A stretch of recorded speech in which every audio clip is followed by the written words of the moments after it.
Today's Washington Tech episode is brought to you by Audible. Get a free audiobook download and 30-day free trial at washingtech.com/book. Over 180,000 titles to choose from for your iPhone, Android, Kindle, or MP3 player. And also Warby Parker. Get a free 5-day home try-on at warbyparkertrial.com/Joe. 5 pairs, 5 days, and the try-on is 100% free. That's warbyparkertrial.com/Joe. We need everything from developers to marketers to consultants to designers to you name it involved in this in order for it to get to where it can be.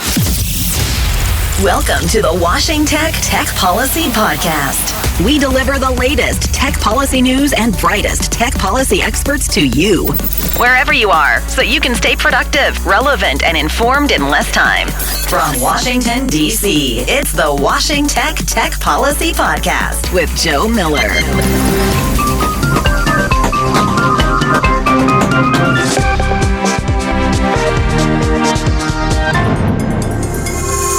Amazon is reportedly considering acquiring Boost from T-Mobile. New visa applicants to the U.S. are now required to turn over their social media profiles, and Chris Jones is my guest.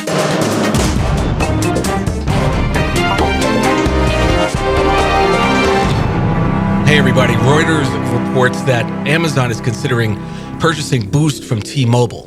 The report comes as the Department of Justice has called for Sprint and T-Mobile to spin off some property to ensure their proposed merger maintains at least 4 mobile competitors in the marketplace. The New York Times reports that visa applicants planning to enter the U.S. will need to provide their social media profiles from the last 5 years. They implemented the policy on Friday. The crackdown comes amidst the staggering anti-immigration posture that largely targets Muslims and people of color from places like China and Mexico. Tech shares tumbled Monday following reports that the DOJ, FTC, and Congress will begin investigations against Google parent Alphabet, Facebook, Amazon, and Apple. The New York Times reported that the DOJ has an investigation of Alphabet and Apple teed up, and the Federal Trade Commission will investigate Amazon and Facebook, according to sources. House Judiciary Chair Jerry Nadler also announced his committee will conduct its own investigation. The NASDAQ was down 1.6% on Monday trading, and tech stocks in indexes around the world rode the roller coaster in Monday's trading. The FCC released its broadband report last week, concluding that carriers are building high-speed internet service in a reasonable and timely fashion. This is even though some 23 million Americans lack access to broadband. FCC Commissioner Stark said the report's findings are, quote, fundamentally at odds with reality, end quote. For example, in D.C., some 9,000 people lack access to high-speed internet service, defined as 25 megabits per second download speed. D.C. concentrates most of those lacking broadband internet in wards 5, 7, and 8, some of the lowest income wards in D.C. Finally, in New York City, Airbnb host, an Asian woman, called her black guests monkeys and criminals and then called the police. The guests ended up leaving and staying in a hotel. You can find the link to the Instagram video in the show notes. Events. Let's start with today, Tuesday, June 4th. The House Committee on Oversight and Reform is having a hearing entitled Facial Recognition Technology Part 2, Ensuring Transparency in Government Use. That's 10 a.m. at 2154 Rayburn. The House Energy and Commerce Committee is also having a hearing today on Stellar, Protecting Consumers in an Evolving Media Marketplace. That's 10:30 a.m. in Rayburn 2322. The House Committee on Small Business also today is having a hearing called Mind the Skills Gap, Apprenticeships and Training Programs. That's 11:30 a.m. at 2361 Rayburn. Turning to Wednesday, tomorrow, June 5th, the Senate Commerce Committee is having a hearing on the state of the television and video marketplace. That's 10 a.m. in Dirksen G50. New America tomorrow is having an event on speech police, the global struggle to govern the internet. That's 11:45 to 1 p.m. at New America, located at 740 15th Street Northwest. Epic.org is also having an event called AI and Human Rights, the Future of AI Policy in the U.S. That's at the National Press Club, and that's from 1 p.m. to 3 p.m. again on Wednesday, tomorrow, June 5th. Finally, Thursday, June 6th, the Federal Communications Commission. The FCC is having their open commission meeting. That's 10:30 to 12:30 p.m. And that's 445 12th Street Southwest. And you can find links to all the stories and the events in the show notes. And our handle is at WashingTech. And you can find us on Twitter and wherever else you hang out. Stay with us.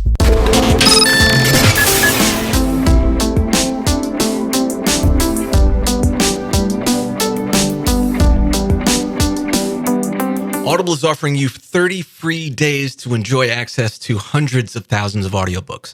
Listen wherever you are. How about Working by Robert Caro? You can download Working free by trying audible.com. Sign up for your free audiobook and 30-day trial today at washingtech.com/book. WashingTech, the inclusive voice of tech policy. Because America won't stand still for the same old insiders. Insiders. WashingTech, moving the needle. My guest today is Chris Jones, president of Dragonscale, the Dragonchain Incubator Project, and co-founder of the inaugural Blockchain Seattle Conference. He's a longtime entrepreneur and an expert in strategy, product marketing, and user acquisition. He's adept at translating complex technical features and functionalities into easy-to-understand concepts. Previously, Chris held executive roles with Adidas America, Mattel, and Boost Mobile. He's an evangelist for blockchain technology. In addition, he consults to other blockchain and technology companies, including Storm, a gamified microtasks platform, and Sirqul, a leader in the IoT space. He attended Georgetown as an undergraduate and earned his MBA from Northwestern.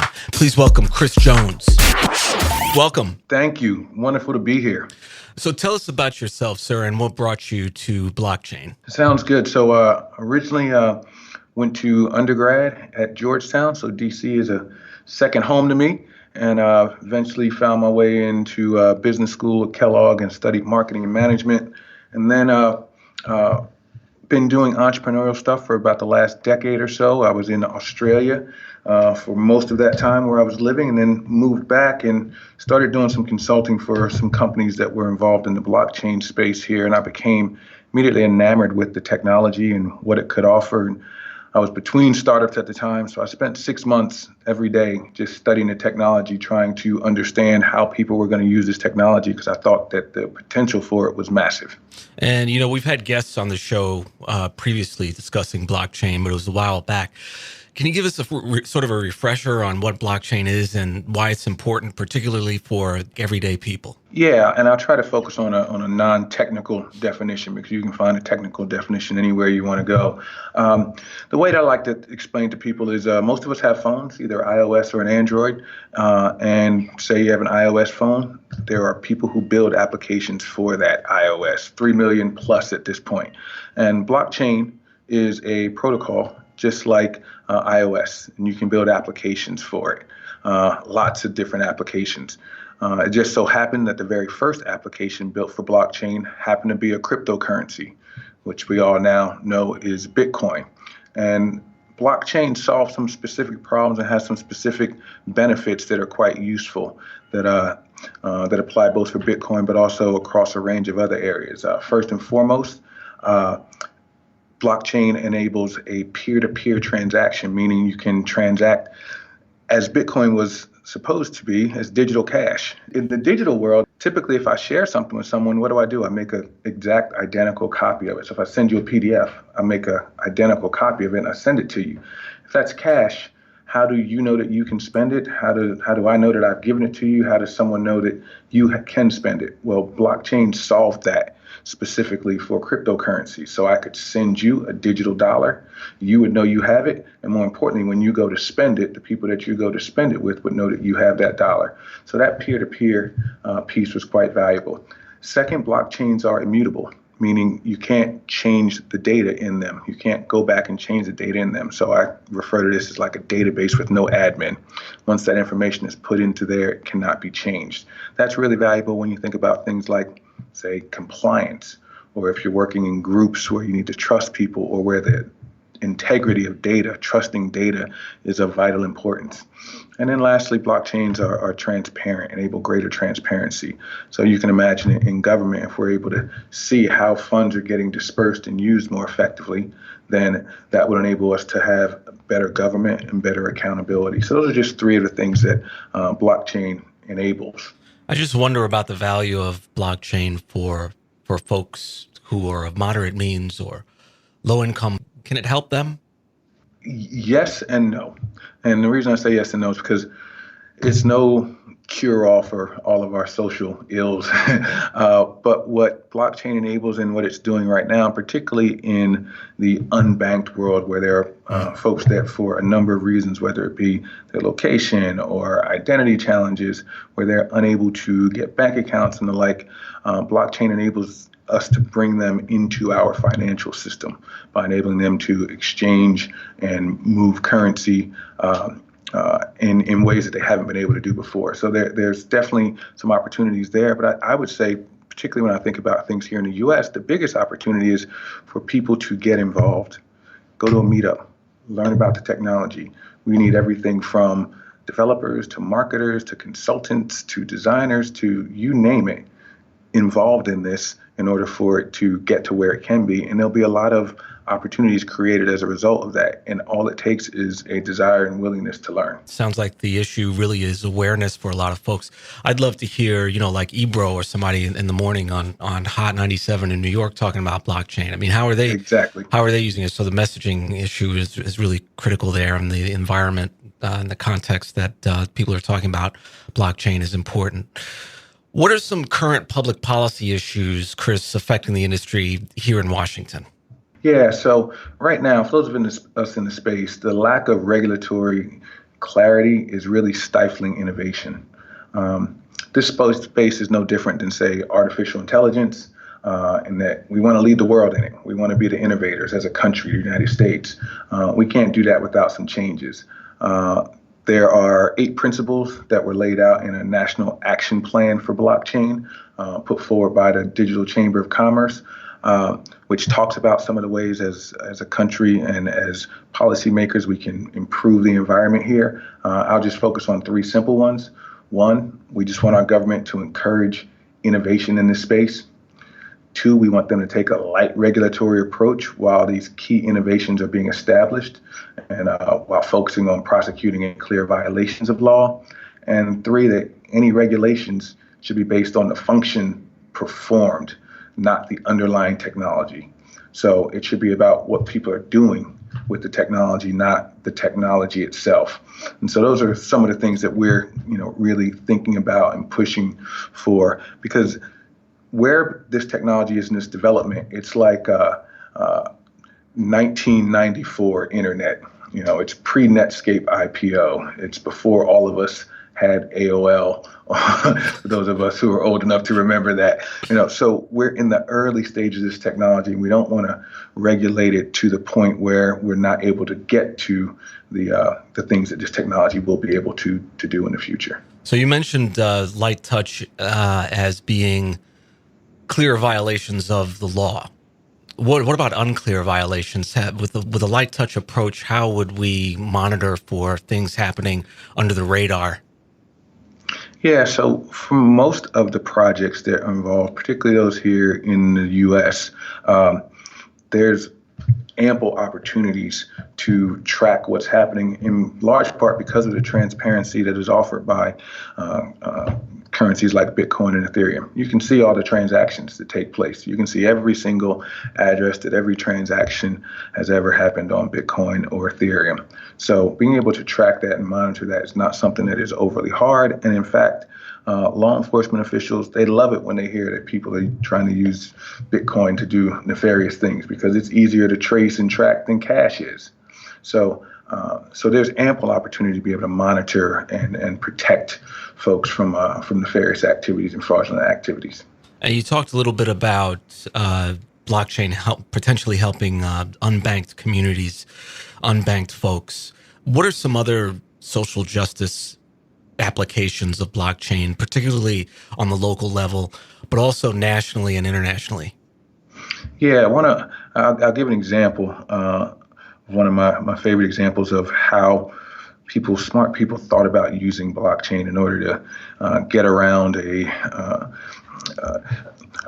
a society where their speech was limited. So Peking University in China, there was a situation where a young woman had been allegedly assaulted, and she ended up committing suicide in the 90s. A student in the last 5 years decided, hey, I'm researching this and I want to find out more. And as a result of her research, she was expelled from school. So she wrote an open letter to the school asking why she was being expelled and explaining exactly what she was researching. The school nor the government liked that. So as China is wont to do, they went to work with their scrubbers and they scrubbed the internet, and they tried, the student and other students that were her allies tried a number of ways to get this information published. They published it in reverse, upside down in places, and they published it as a reflection of itself in places, trying to get the word out there. All of it was taken down by the internet censors. And then eventually they figured out that we can publish this letter as a transaction on the Ethereum blockchain. And they published the letter as a transaction on Ethereum, which then meant the censors couldn't remove it. So that censorship resistant aspect of blockchain enabled them to do this and get around this heavy-handed censorship that they were dealing with. So that's one of my favorite examples of how I shouldn't have asked, Chris, because now I feel like they should know about that. Like, especially the way things are going now, because we have folks having to give their social media profiles over in order to obtain passports, even tourists. So this could be a workaround to that, I suppose. I'm not advocating for that, but. Well, interesting that you mentioned that. So where we're moving, and this isn't, I don't think, a short-term thing, but we're moving in this direction, is to an area where we as individuals control our digital identities. It's currently known as self-sovereign identity. And the basic way to think about that is, rather than all the places that you travel all over the digital world currently owning your data, a la Facebook, for example, you can have control over your data, and you would be able to give access to people and businesses to be able to access your data in order to be able to utilize it. And that would obviously fundamentally shift how a lot of business models currently exist, but also just give individuals much greater control over their identity and how it's being used.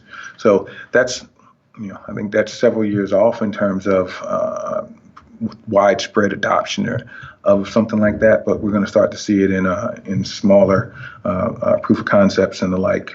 Actually, we're seeing it already with businesses and the like.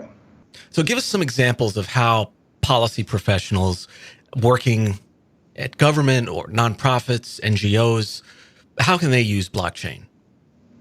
Yeah, there's a great example of refugees, identity for refugees. So this same identity situation where refugees are coming in and they're able to leverage their irises. So they're using their biometrics in order to identify them, and then enabling them to purchase goods and services without having to go through banks, which take a large amount of fees.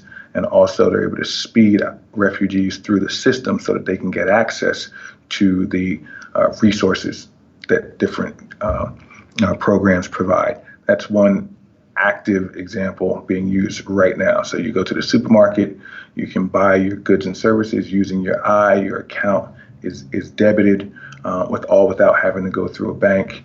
It enables the human rights organizations to work directly with the retailers and save a whole lot of fees and create a more efficient means of utilizing blockchain technology in order to provide better services. That's dope. Thanks again for joining me, Chris. It's been awesome having you on the show.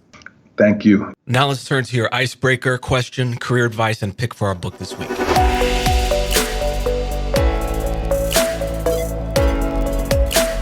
Okay, so it's time for this week's icebreaker. What fictional family would you be a member of? Oh, fictional family. That would definitely be The Incredibles. You'd be, really?